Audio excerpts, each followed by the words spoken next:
The notion is that while the MTA and New York City have spent millions of dollars over the years through different mayoral administrations to try and reduce fare evasion, that the problem continues to persist, and different percentages as to how much it persists, but it is a very credible problem.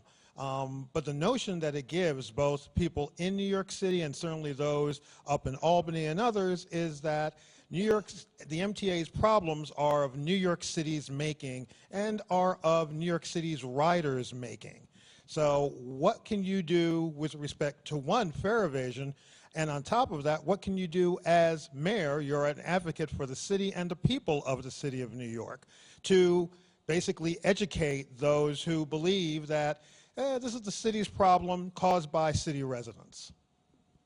So yes, I mean, fare evasion is a real problem. Partly it's $700 million the MTA is not collecting. That's more than double it was before the pandemic. And partly on our buses now, it's about half the folks who aren't paying the fare. And once you've got a system like that, the other half feel like chumps. It doesn't feel like a system that is working. So at the same time, the things we're doing are not being effective. As I said, last week from 22 to 23, increased police overtime for fare evasion from $4 million to $150 million.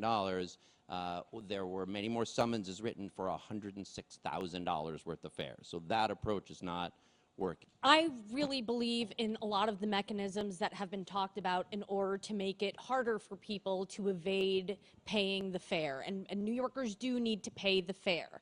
I also believe that this is exactly why we have a fair fares program, precisely for folks who are having trouble being able to pay. And this is why I want to champion presumptive eligibility as your mayor, making sure that more and more people who really do need the help are able to get it. I believe in solving problems, and I believe in solving problems incrementally. And when I say incrementally, I mean all problems can't be solved all at one time. And maybe for the first time in this debate, I disagree with everyone. What is the order of problems that we should solve? I think we should fix the MTA first. I think that we should fix the capital problems that the MTA is having. We should create better service.